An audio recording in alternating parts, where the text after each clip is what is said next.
whether or not you agree with that story, you can't sort of blame the company really for trying to promote their products, so to speak, particularly in a climate where 16 pubs close in England and Wales every week, which means many of our favourite watering holes are drying up. But CAMRA, the Campaign for Real Ale, says it's not all down to the recession. Andy Bevan has been visiting pubs, both open and closed, across the Midlands to see why some are in danger of sinking while others can keep their heads above water. They're queuing inside the Coach and Horses at Kibworth in Leicestershire to reserve tables for a nautically themed Diamond Jubilee party in June. Landlord and for tonight captain Andrew Sutherland knows to stay in business he has to stay ahead of the game, and the punters are more than happy. It means everything to the community because it gets everyone together. You've got the entertainment and the interest factor, really. Food's nice, the staff are nice, it's a generally nice pub. So everything at the Coach and Horses appears to be, well, shipshape. But our pub crawl has revealed that elsewhere in the licensed trade, the tide is turning. For instance, this is the Four Crosses at Hatherton near Cannock in Staffordshire, and the landlord here has tried everything to make the business pay, but to no avail. So the captain here is abandoning the ship. Tony Rabbits has tried everything to tempt customers in, but during the couple of hours we were there, not a single one walked through the door. Next month, after 10 years, he's off. According to CAMRA, the Campaign for Real Ale, more than 1,000 pubs have closed in the past 2 years. And each week, 8 in the suburbs, 6 in the countryside and 2 in our high streets shut up shop.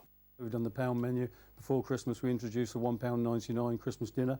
That did us okay for about 2 weeks, but once that was over with, it went quiet again. We've tried medieval banquets, ghost nights, and everything works for a little while, then it just dies off. The Four Crosses itself may not close, but the company that owns it may have a hard job finding someone to take it over. The recession has meant staying in is the new going out. Translation, cheap drink consumed at home.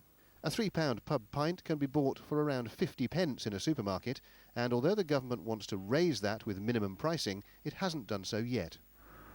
But it's not only external forces causing pubs to close. The Rising Sun at Middleton near Wirksworth in Derbyshire is owned by pub company, or pub co, Punch Taverns.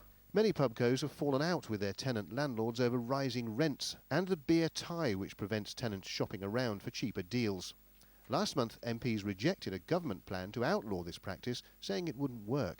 David Mountford has been told his rent will rise. He says if it does, he can't afford to stay and predicts the Rising Sun would close within months. Regulars have signed a petition urging Punch Taverns to reconsider. They say pubcos are squeezing landlords out of business. It's not a true partnership. They make 10 times what we do and just want to make more.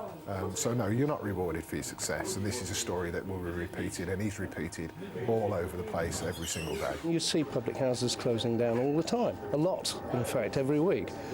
We don't want this to become one of them. Punch Taverns told us the Rising Sun is a thriving pub and we're keen to reach agreement with Mr Mountford. We offer our licensees a variety of arrangements on beer prices and rent to help them run successful businesses. Andrew Sutherland is also a pubco tenant, but he says the ever-rising duty on beer is also to blame for killing trade. It's risen 35% in the last 3 years, and now more than £1 in every pint is made up of duty or VAT. We started off at £2.60 a pint. We're now at just over £3 a pint.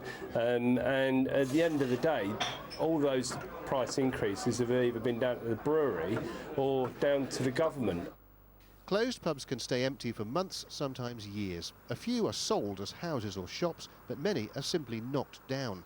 Anyone owning a former pub doesn't need planning permission to demolish or convert it. Meanwhile, the Institute for Public Policy Research says pubs are community hubs and should qualify for business rates relief. This former pub in Birmingham's Aston area is now an Indian food outlet. CAMRA's Nigel Barker runs 2 successful pubs in the city, but laments the demise of ornate buildings like this and wants the planning laws tightened up to protect them. We can't live in a rose-tinted world about this, but when it comes to all the pubs being lost, that is a very serious matter. And I think the planning law should take that into account. All landlords say one thing about all pubs: use them or lose them. They may seem old-fashioned to some, but to others they're a community lifeline. Unless everyone pulls together, though, more and more of them could have time called on them for good. Andy Bevan, Central Tonight. Well, time now for a man who's single-handedly trying to keep the pub trade of the Midlands going. Steve's here with the sports, Steve. Mine's a pint, Matt, you know that, sparkling water. In fact,